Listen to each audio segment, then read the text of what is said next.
찬양할 때가 얼마나 기쁘고 즐거운지요. 우리의 찬양을 우리 하나님께서 기뻐 받으신 줄로 믿습니다. 오늘은 우리가 복 있는 사람이라고 하는 제목으로 말씀의 은혜를 나누겠습니다. 우리는 모두가 복 받기를 원합니다. 그런데 하나님께서도 우리에게 복 주시기를 원하신다고 말씀하고 있습니다. 우리가 잘 알고 있는 신명기 28장에 보면 들어와도 복을 받고 나가도 복을 받게 된다고, 성읍에서도 복을 받고 들에서도 복을 받게 된다고 말씀하고 있습니다. 우리가 복을 원하고 하나님께서도 복을 주시기 원한다고 말씀하고 있으면 우리는 당연히 복을 누리며 살아가야 될 줄로 믿습니다. 근데 왜 우리는 여전히 복을 갈구하면서 살아가고 있습니까? 그 이유는 하나님께서 지시하시는 말씀대로 살지 못하기 때문입니다. 하나님 우리에게 약속하신 복은 우리가 하나님의 말씀에 대해서 우리가 어떻게 살아가느냐에 따라서 결정되는 것입니다. 그래서 예수님께서는 산상수훈의 결론 부분에서 우리가 어떻게 살아야 생명의 길을 갈 수 있는지 우리에게 제시해 주고 있습니다. 우리가 함께 읽은 마태복음 7장 13절과 14절 말씀입니다. 좁은 문으로 들어가라. 멸망으로 인도하는 문은 크고 그 길이 넓어 그리로 들어가는 자가 많고 생명으로 인도하는 문은 좁고 길이 협착하여 찾는 자가 적음이라. 주님은 우리가 좁은 문과 넓은 문 사이에서 어떤 선택을 하느냐에 따라서 우리의 인생이 생명의 길과 멸망의 길로 나뉘어진다고 말씀하고 있습니다. 우리가 함께 읽은 시편 1편의 말씀은 더욱 구체적으로 우리에게 말씀하고 있습니다. 복 있는 사람은 올바른 선택을 하며 살아가는 사람이라고 하는 것입니다. 첫째로 복을 누리는 사람이 되기 위해서는 피해야 할 것들을 피하는 것이라고 말씀하고 있습니다. 먼저 1절 말씀입니다. 복 있는 사람은 악인들의 꾀를 따르지 아니하며 죄인들의 길에 서지 아니하며 오만한 자들의 자리에 앉지 아니하고. 하나님의 복을 누리는 사람은 올바른 선택을 하는 것인데 그 선택은 무엇인가요? 먼저 우리가 피해야 할 것들을 피하는 것이다. 그런데 무엇을 피해야 된다고요? 세 가지를 먼저 말씀해 주고 있는데, 첫 번째는 우리에게 복을 누리는 사람이 되기 위해서는 어떻게 해요? 악인들의 꾀를 따르지 않는 사람이어야 된다고 말씀해 주고 있습니다. 복을 누리는 사람은 악인들의 꾀를 따르지 않아야 된다. 그러면 악인이 누구입니까? 그 단어부터 우리가 정의해 보면 표준이 없는 사람을 성경에서는 악인이라고 이야기합니다. 누가 표준이 없는 사람입니까? 바로 하나님이 없는 사람, 하나님을 두려워하지 않는 사람이 표준이 없는 사람입니다. 성경 가운데 표준 기준이 없어 살아갔던 대표적인 사람들 들라고 하면 사사기 시대의 사람들입니다. 사사기 시대 사람들의 삶의 특징을 성경은 무엇이라고 말씀하고 있습니까? 사사기 21장 25절 말씀입니다. 그때 이스라엘의 왕이 없으므로 사람이 각기 자기의 소견에 옳은 대로 행하였더라. 하나님의 말씀이 없으니까, 하나님을 두려워하지 않으니까 어떻게 살아갔다고요? 자기 마음에 옳은 대로 행했다고 말씀하고 있습니다. 자기의 생각대로, 자기의 감정대로 행하며 살아갔다는 것입니다. 우리가 복 있는 사람이 되기 위해서는 어떻게 살아가야 된다고 말씀해 주고 있습니까? 표준이 없이 살아가는 사람이 되지 말고 오직 하나님의 말씀을 좇아 하나님을 두려워하는 가운데 하나님의 말씀이 표준이 되어 살아가야 된다고 말씀하고 있습니다. 두 번째 피해야 할 것으로 뭘 말하고 있습니까? 죄인들의 길에 서지 말아야 된다고 말씀하고 있습니다. 두 번째는 죄인들의 길에 서지 말아야 된다. 사람에게 큰 죄는 무엇일까요? 불교에서는 탐욕이라고 하고 유교에서는 불효를 이야기합니다. 소크라테스는 무지를 이야기하고 헬라 철학에서는 교만을 가장 큰 죄라고 이야기합니다. 그러면 성경에서는 무엇을 죄로 여깁니까? 다른 여러 가지 죄들이 있지만 무엇보다도 하나님을 떠나 살아가는 삶을 말합니다. 그래서 헬라어로 죄를 뭐라고 말합니까? 하마르티아. 하마르티아의 뜻은 화살이 관역을 향해서 나가게 될 때 바로 관역에서 빗나간 것을 의미합니다. 죄라고 하는 것은 여러 가지 도덕적 죄도 많이 있지만 관역에서 빗나간 삶이 바로 죄라고 성경은 말씀해 주고 있습니다. 웨스트민스터 신앙고백 제1번에 보면 사람의 제일 되는 목적이 뭐라고 말씀해 주고 있습니까? 하나님을 영화롭게 하는 것이라고 말씀하고 있습니다. 그런 의미에서 성경의 죄인이란 도덕적인 죄를 범한 사람만이 아니라 하나님을 영화롭게 하는 것이 아니라 자신의 기쁨을 위해 살아가는 사람들을 의미합니다. 다시 말하면 잘못된 삶의 목표를 향해 달려가는 사람들을 의미합니다. 하나님의 영광이 아니라 자신만의 영광을 위해, 하나님의 기쁨이 아니라 자신의 기쁨을 위해, 그리고 자신의 육체적 만족을 위해 살아가는 사람들이 바로 죄인입니다. 오늘도 세상의 많은 사람들은 하나님을 예배하기보다 교회 밖에서 자신의 삶을 즐기는데 힘쓰며 살아가고 있습니다. 우리는 잠깐의 즐거움과 쾌락을 위해서 이런 사람들의 삶을 따라 살아서는 안 된다고 하는 것입니다. 우리가 복 있는 사람이 되기 위해서는 하나님이 바라시는 것과 다른 목표를 향해 달려가는 삶이 아니라 그리스도를 푯대로 하고 하나님의 영광을 위해 달려가는 삶이 되어야 한다는 것입니다. 셋째, 우리가 피해야 할 것은 오만한 자리에 앉지 않는 것이라고 말씀해 주고 있습니다. 개신교 신학자이자 기독교 윤리학자인 라이놀드 리머는 인간의 가장 무서운 죄는 여러 가지가 있겠지만 영적인 교만이라고 말했습니다. 천사장 루시퍼가 왜 떨어져서 마귀가 되었습니까? 그는 하나님이 지은 천사 중에 가장 아름다운 천사장이었지만 자신의 아름다움에 취해 하나님의 보좌를 탐했기 때문입니다. 이사야 14장 12절에서 15절 말씀입니다. 너 아침의 아들 계명성이여 어찌 그리 하늘에서 떨어졌으며 너 열국을 높은 자여 어찌 그리 땅에 찍혔는고 내가 내 마음에 이르기를 내가 하늘에 올라 하나님의 뭇별 위에 내 자리를 높이리라. 내가 북극 지폐의 산 위에 앉으리라. 가장 높은 구름에 올라가 지극히 높은 이와 같아지리라 하는도다. 그러나 이제 내가 수월 곧 구덩이 맨 밑에 떨어짐을 당하리로다. 그렇게 아름다운 직분을 가졌던 천사장 루시퍼가 하나님과 같이 되고자 하는 교만을 품게 될 때 그는 마귀로 전락해 버리고 말았던 것입니다. 최초의 인간 아담이 하나님의 명령을 어기고 선악과를 따먹게 된 것도 이것을 먹으면 너의 눈이 밝아져 하나님과 같이 된다라고 하는 뱀의 유혹에 넘어갔기 때문입니다. 성 안토니오는 말하기를 사탄이 가장 두려워하는 것은 겸손이요 하나님이 가장 미워하시는 것은 교만이라고 말했습니다. 그러므로 우리가 복 있는 사람이 되기 위해서는 오만한 자리에 앉지 않아야 된다고 말씀하고 있습니다.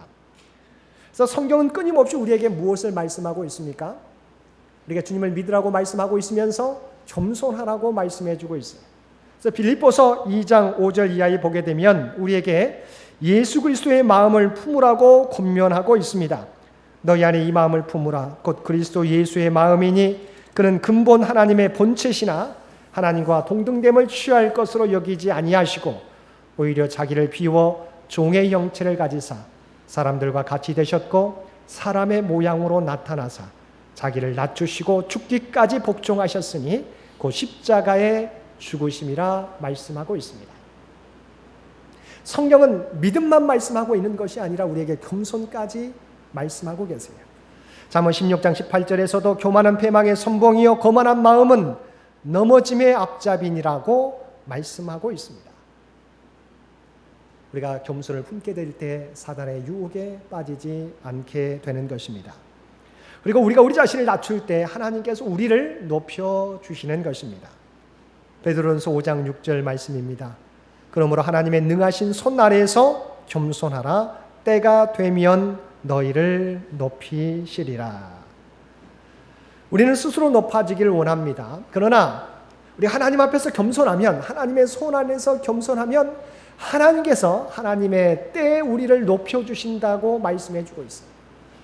우리는 대표적인 사람이 누구를 들 수 있습니까? 요셉을 들 수 있습니다. 하나님이 그에게 꿈을 주셨어요. 처음에는 형제들에게 자랑했다가 형제들에게 미움을 받았어요. 그러나 그가 노예로 팔려가고 옥에 갇히고 모함을 받는 순간에도 요셉이 하나님의 꿈을 마음에 품고 겸손하게 살아갔어요. 그랬더니 하나님께서 하나님의 때가 되자 그를 애굽의 총리로 높여주셨다고 하는 것입니다. 겸손할 때 하나님께서 높여주시는 것입니다. 나폴레옹이 러시아를 정복하기로 계획했을 때 충성스러운 한 장군이 그를 찾아와서 이렇게 말했습니다. 각하 부탁드립니다. 이번 러시아 원정을 취소해 주십시오. 각하께서는 지금까지 수많은 나라를 정복하셨습니다. 이만하면 족하지 않습니까? 그러나 나폴레옹은 그의 충고를 듣지 않았습니다.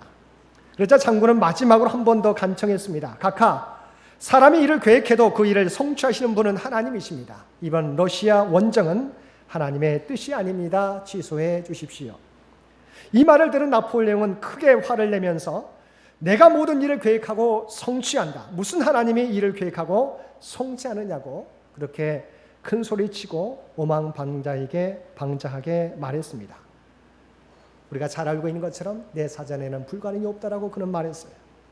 그러나 어떻게 되었습니까? 그는 결국 러시아 원정에서 실패하고 이를 계기로 나폴레옹은 패망하고 말았던 것입니다. 교만은 이처럼 패망의 선봉이요 겸손은 총기의 앞잡이가 되는 것입니다. 이처럼 성경은 우리가 복이 있는 사람이 되기 위해서 세 가지를 피하라고 말씀해주고 있습니다. 악인들의 꾀를, 또한 죄인들의 길을, 오만한 자리를 피하라고 말씀해주고 있습니다. 2019년 우리가 피해야 할 것들을 피하며 살아가게 될 때 하나님이 약속하신 복을 누리며 살아가게 될 것입니다. 우리가 무엇을 선택하느냐에 따라서 우리의 삶이 바뀌어지게 될 것입니다.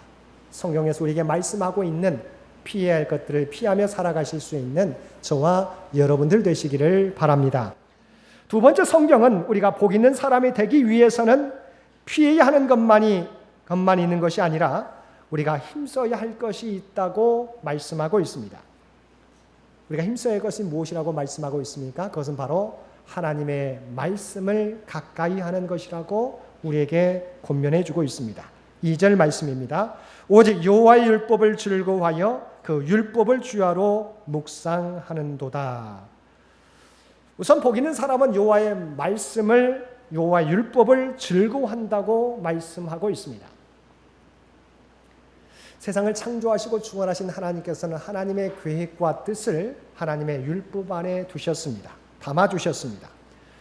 그러므로 하나님의 말씀은 과거의 이스라엘 사람들, 믿음의 선진들만이 아니라 오늘을 살아가고 있는 저와 여러분들, 그리고 미래를 살아갈 사람들도 이 말씀을 붙들고 살게 될 때 하나님의 복을 누리게 되는 것입니다. 사람들은 성경을 바라보게 될 때 이것은 과거의 책이라고 이야기합니다. 그러나 그렇지 않습니다. 이사야 선지자 이사야서의 40장 6절에서 8절 말씀을 보게 되면 모든 육체는 풀이요 그의 모든 아름다움은 들의 꽃과 같으니 풀은 마르고 꽃은 시드나 우리의 하나님의 말씀은 영원히 서리라고 우리에게 말씀해 주고 있습니다. 그 하나님의 말씀은 지금도 살아있어서 우리의 혼과 영과 골수까지 쪼개는 능력이 있다고 분명히 말씀해 주고 있습니다. 하나님께서는 하나님의 말씀 안에 시대를 초월한 삶의 원리들, 하나님의 계획들을 우리에게 바로 부어주셨다고 하는 것, 제시해 주셨다고 하는 것입니다. 그러므로 하나님의 계획이, 하나님의 뜻이 담겨있는 하나님의 말씀을 가까이 하고 즐거워하게 될 때 우리는 복 있는 삶이 된다는 것입니다. 다시 한번 웨스트민스터 요리문답 제1번에 보게 되면 사람의 제일 되는 목적은 하나님을 영화롭게 하고 영원토록 그를 즐거워하는 것이다 라고 말씀해 주고 있습니다. 영원토록 그를 즐거워한다고 하는 게 무엇일까요? 다시 말하면 여호와의 말씀을 즐거워하는 것이라고 우리가 해석할 수 있겠습니다. 그래서 믿음의 선진들은 성경 곳곳에서 하나님의 말씀을 즐거워한다고 고백했어요. 우리가 성경에서 가장 긴 장이라고 말하는 시편 119편에 보게 되면 계속해서 하나님의 말씀을 즐거워하였다라고 고백합니다. 먼저 14절 말씀을 보게 되면 내가 모든 재물을 즐거워함 같이 주의 증거들의 도를 즐거워하였나이다 고백하고 있습니다. 16절에서는 주의 율례들을 즐거워하며 35절에서는 주의 계명들을 즐거워함이니이다. 70절에서는 나는 주의 법을 즐거워하나이다. 162절에서는 주의 말씀을 즐거워하나이다. 174절에서는 주의 율법을 즐거워하나이다라고 고백하고 있습니다. 특별히 117편 103절 말씀에 보게 되면 주의 말씀의 맛이 내게 어찌 그리 단지요 내 입에 꿀보다 더 단이다라고 말씀하고 있습니다. 어떤 사람이 복 있는 사람입니까? 하나님의 말씀을 보게 될 때 꿀처럼 단다고 하는 것을 느끼며 살아가는 사람이라고 하는 거예요. 우리가 주의 말씀이 생명의 됨을 알고 주의 말씀을 우리가 즐거워하며 살게 될 때 주의 말씀은 항상 내 삶에 내 발에 등이 되고 내 길이 빛이 되게 되는 것입니다. 두 번째, 복 있는 사람은 그의 율법을 주야로 묵상하는 도다라고 말씀해 주고 있습니다. 우리가 여기서 묵상이라고 하는 이 말을 오해하기가 쉽습니다. 동양적인 생각에서 묵상은 조용하게 그 말씀을 음미하며 생각하는 것이 묵상입니다. 그러나 성경에서 말하는 히브리어적 묵상이라고 하는 전혀 다른 말이에요. 히브리어로 묵상은 하가라고 하는 단어인데, 하가라고 하는 것은 늘 끊임없이 입으로 그 말씀을 크게 고백하는 것이라고, 되뇌이는 것이라고 이야기하고 있습니다. 그래서 유대인 회당에서 성경을 읽는 유대인들을 보시게 되면 그들은 성경을 묵상할 때 어떻게 합니까? 우리가 예전에 서당에서 책을 읽듯이 있는 힘을 다해 소리를 질러가며 읽는다는 거예요. 그것은 무엇을 의미합니까? 내가 이 말씀을 중히 여기고 이것을 따라 살겠다고 하는 강력한 의지가 담겨져 있는 거예요. 이 말씀이 생명의 길이기에 이 말씀을 내가 놓치지 않겠노라고 내가 오전에 봤기 때문에 책을 덮어버리는 것이 아니라 내가 그 말씀을 잊어버리지 않기 위해서 계속해서 되뇌이며 살아가는 삶이 바로 묵상하는 삶인 것입니다. 내가 이 말씀에 동의하고 이 말씀대로 살아가겠다고 하는 강력한 의지가 이 묵상이라고 하는 단어 가운데 담겨져 있는 것입니다. 이와 같이 오직 여호와의 율법을 즐거워하여 그의 율법을 주야로 묵상하며 살아가게 될 때 하나님께서 우리의 삶을 형통하게 인도해 주신다는 것입니다. 그래서 성경은 우리가 여호와의 율법을 즐거워하며 그의 율법을 주야로 묵상하게 될 때 그 결과가 어떻게 되는지 3절 말씀에서 우리에게 전해주고 있습니다.